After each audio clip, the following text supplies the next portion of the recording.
Pense e enriqueça. Napoleão Hill. Capítulo 10. O poder da mente mestra. O 9º passo para a riqueza.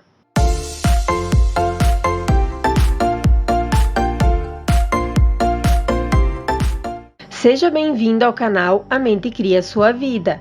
Se você chegou a este vídeo, foi por alguma razão. Então, se você gostar dele, se inscreve no canal e ativa o sininho. Assim você será avisado sempre que postarmos conteúdos novos. Curta, comenta e compartilha.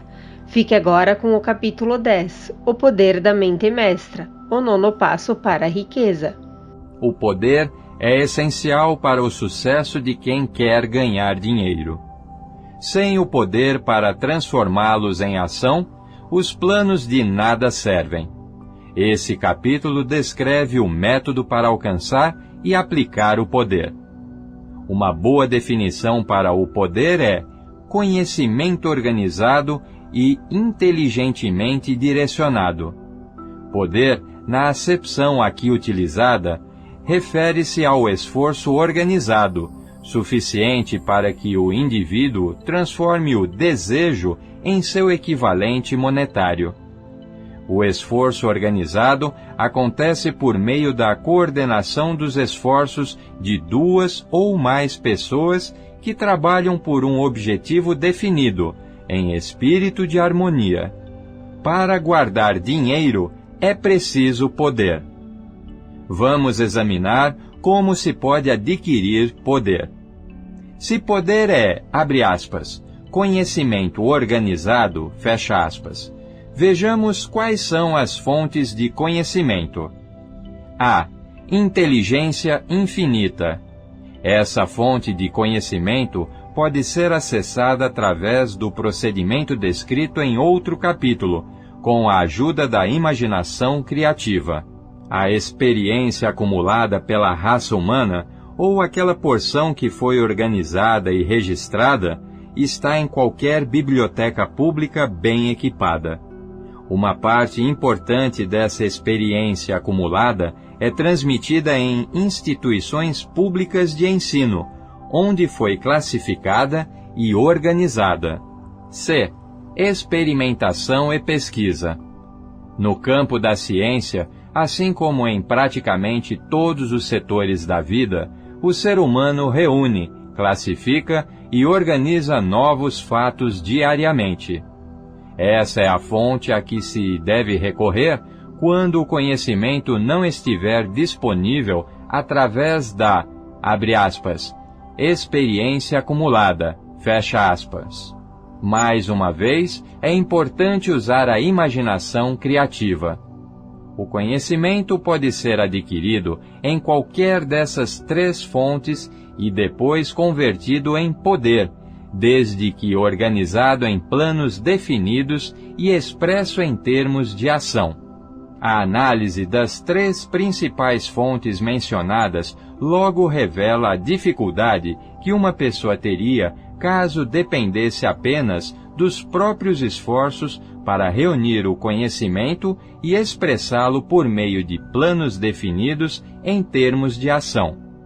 Se seus planos forem abrangentes e de grandes proporções, ela deve solicitar a cooperação de outros, de modo a incutir neles o necessário elemento de poder. Conquistando o poder por meio da mente mestra. A mente mestra pode ser definida como a coordenação de conhecimento e esforço, em um espírito de harmonia entre 2 ou mais pessoas, para alcançar um propósito definido. Ninguém pode ser dotado de grande poder sem valer-se da mente mestra. Em um capítulo anterior, foram transmitidas instruções para a elaboração de planos, com o propósito de transformar o desejo em seu equivalente monetário. Se você puser em prática tais instruções com persistência e inteligência, sendo criterioso na seleção do seu grupo de mente mestra, poderá considerar haver percorrido a metade do caminho que leva à realização do seu objetivo, antes mesmo de perceber. Para que você entenda melhor as potencialidades entre aspas, intangíveis de poder que tem à sua disposição por meio de um grupo de mente mestra bem escolhido, vamos explicar as duas características do princípio da mente mestra, uma de natureza econômica e outra de natureza psíquica. O aspecto econômico é óbvio. Vantagens econômicas podem ser criadas por qualquer indivíduo que se faça cercar dos conselhos e da cooperação de um grupo disposto a oferecer-lhe ajuda desinteressada, em um espírito de perfeita harmonia. Essa forma de aliança cooperativa é a base de quase todas as grandes fortunas. A aceitação dessa verdade pode ser fator determinante da sua posição financeira. A característica psíquica do princípio da mente mestra é muito mais abstrata, muito mais difícil de compreender, porque se refere às forças espirituais com as quais a raça humana, como um todo, não está familiarizada. A afirmação a seguir pode representar uma sugestão interessante. Abre aspas. É impossível que duas mentes se unam sem que se crie, consequentemente, uma terceira força invisível, intangível, comparável a uma terceira mente. Fecha aspas. Lembre-se de que só há dois elementos conhecidos em todo o universo: energia e matéria. É fato conhecido que a matéria pode ser fracionada em unidades de moléculas, átomos e elétrons. Existem unidades de matéria que podem ser isoladas, separadas e analisadas. O mesmo ocorre com as unidades de energia. A mente humana é uma forma de energia, parte dela espiritual por natureza. Quando as mentes de duas pessoas são coordenadas em um espírito de harmonia, as unidades espirituais de energia de cada uma delas desenvolvem afinidade, o que constitui a parte psíquica da mente mestra. Quem, pela primeira vez, chamou minha atenção para o princípio da mente mestra, ou melhor, para seu aspecto econômico, foi Andrew Carnegie, há mais de 25 anos. A descoberta desse princípio determinou a escolha da minha carreira. O grupo de mente mestra de Carnegie incluía aproximadamente 50 pessoas, de quem ele se cercou, todas elas comprometidas com o propósito definitivo de fabricar e comercializar aço. Andrew Carnegie atribuía sua fortuna ao poder, que acumulara por meio dessa mente mestra. Analise a trajetória de qualquer um que tenha acumulado grande fortuna e de muitos que construíram fortunas mais modestas, e verá que todos eles, consciente ou inconscientemente, empregaram o princípio da mente mestra. Não há outro princípio para o acúmulo de poder. A energia forma os blocos de construção universais da natureza. É o material que constitui todos os materiais do universo, inclusive os seres humanos e toda forma de vida animal ou vegetal. A natureza transforma a energia em matéria. Os blocos de construção da natureza estão à disposição de qualquer um, na energia envolvida no pensamento. O cérebro humano pode ser comparado a uma bateria elétrica. Absorve energia do ar. Essa energia, então, permeia todos os átomos de matéria e preenche o universo. É fato conhecido que várias baterias produzem mais energia do que uma só. Sabe-se também que o fornecimento de energia de uma bateria é proporcional ao número e à capacidade das células nela contidas. O cérebro funciona de modo similar. Daí uns serem mais eficientes do que outros, o que leva a uma constatação importante: um grupo de cérebros coordenados ou conectados em espírito de harmonia produz mais energia de pensamento do que um só. Essa metáfora demonstra claramente que o princípio da mente mestra contém o segredo do poder exercido por aquele que se cerca de outros cérebros. Segue-se, então, outra declaração que nos aproxima ainda mais da parte psíquica do princípio da mente mestra. Abre aspas. Quando um grupo de cérebros individuais é coordenado e opera em harmonia, a energia aumentada que se cria através dessa aliança fica disponível para todas as cabeças do grupo. Fecha aspas. Sabe-se que Henry Ford começou sua carreira no mundo dos negócios com a desvantagem da pobreza, do baixo nível de instrução e da ignorância. Também se sabe que, dentro do incrivelmente curto período de 10 anos, ele superou suas deficiências e, em 25 anos, era um dos homens mais ricos da América. Junte a isso o fato de que os avanços de Ford foram mais intensos depois que ele se tornou amigo pessoal de Thomas Edison, e perceba o que a influência de uma mente sobre a outra é capaz de fazer. Vá um pouco além e considere o fato de que as realizações mais notáveis de Henry Ford começaram a acontecer após ser apresentado a Harvey Firestone, John Burroughs e Luther Burbank, todos homens de grande capacidade cerebral, e verá ainda mais claramente que o poder pode ser produzido por uma aliança amigável entre várias mentes. É praticamente unânime a opinião de que Henry Ford foi um dos homens mais bem informados do mundo empresarial e industrial. Sua riqueza é indiscutível. Analise as amizades pessoais de Ford, algumas já mencionadas, e poderá entender a seguinte afirmativa. Abre aspas. O indivíduo assume a natureza, os hábitos e o poder do pensamento daqueles a quem se associa em espírito de solidariedade e harmonia. Fecha aspas. Henry Ford venceu a pobreza e a ignorância aliando-se a grandes mentes, cujas vibrações de pensamento absorveu para si. Ao associar-se a Edison, Burbank, Burroughs e Firestone, Ford acrescentou ao próprio poder mental a soma e a substância da inteligência, da sabedoria, da experiência e da força espiritual daqueles 4 homens.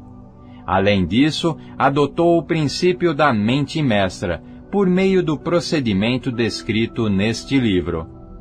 Esse princípio está à sua disposição. Já falamos de Mahatma Gandhi.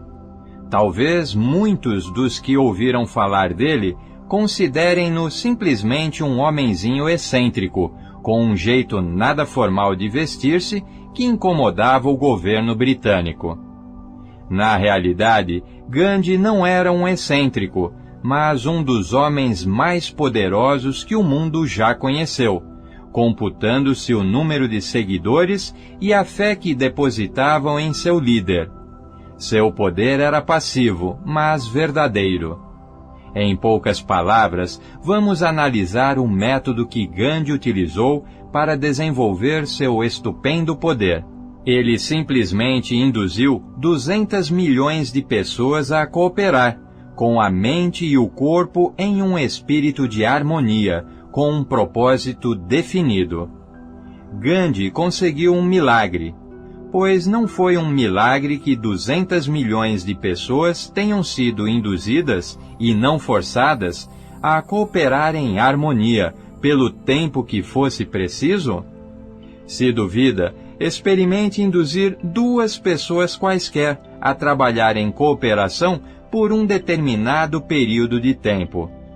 Todo administrador sabe quanto é difícil fazer os empregados trabalharem juntos, em um espírito que lembre, ainda que remotamente, a harmonia.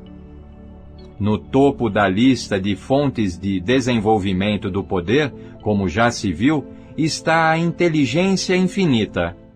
Quando duas ou mais pessoas colaboram em harmonia e trabalham por um objetivo definido, essa aliança as coloca em posição favorável à absorção direta do poder que vem do grande tesouro universal, que é a inteligência infinita.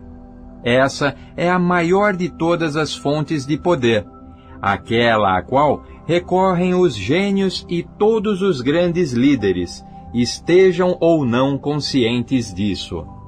As outras duas principais fontes do conhecimento necessário ao desenvolvimento do poder não são mais confiáveis do que os 5 sentidos do ser humano, e nem sempre se pode confiar nos sentidos. A inteligência infinita nunca se engana. Nos próximos capítulos, os métodos de contato imediato com a inteligência infinita serão adequadamente descritos.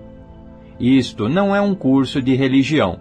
Nenhum dos princípios fundamentais descritos neste livro devem ser interpretado como um meio de interferir, direta ou indiretamente, nos hábitos religiosos de quem quer que seja. Aqui, a única intenção é instruir o leitor sobre como transformar o propósito definido de desejo por dinheiro em seu equivalente monetário. Leia, pense e medite enquanto estiver lendo. Logo a essência se revelará e você a verá, percebendo os detalhes de cada capítulo. O dinheiro é tão tímido e esquivo quanto as donzelas de antigamente. Deve ser cortejado e conquistado por métodos não muito diferentes daqueles empregados pelos apaixonados quando em busca do ser amado. O poder utilizado para, entre aspas, cortejar o dinheiro não é muito diferente daquele usado para cortejar uma donzela. Porém, quando utilizado com sucesso na busca do dinheiro, esse poder deve ser combinado à fé, ao desejo e à persistência, e então levado à ação, conforme planejado. Quando o dinheiro chega em grandes quantias, flui tão facilmente em direção àquele que o recebe quanto a água desce das montanhas. Existe uma correnteza invisível de poder que pode ser comparada a um rio, exceto por um detalhe. Um lado segue em uma direção, levando todos os que estão ali para a frente e para cima, para a riqueza. E o outro lado segue na direção oposta, levando os desafortunados que ali se colocaram, sem conseguir escapar, em direção à miséria e à pobreza. Todo indivíduo que construiu uma grande fortuna sabe da existência dessa correnteza, que consiste no processo de pensamento. As emoções positivas formam o lado que leva para a fortuna. As negativas formam o lado que leva para a pobreza. Aí está uma ideia de suma importância para quem segue este livro com a intenção de construir fortuna. Se você estiver do lado da correnteza de poder que vai para o lado da pobreza, as ideias deste livro podem ser usadas como um remo para chegar ao outro lado. Seu conteúdo será útil somente se aplicado. Ler e comentar, simplesmente, de nada adianta. Alguns passam pela experiência de alternar entre os 2 sentidos da correnteza. A quebra de Wall Street, em 1929, arrastou milhões de pessoas do lado positivo para o negativo. Este livro foi escrito especialmente para aqueles que queriam passar do negativo para o positivo. Pobreza e riqueza frequentemente trocam de lugar. A quebra da bolsa ensinou ao mundo essa verdade, embora as pessoas tenham memória curta. A pobreza pode, e geralmente o faz, voluntariamente tomar o lugar da riqueza.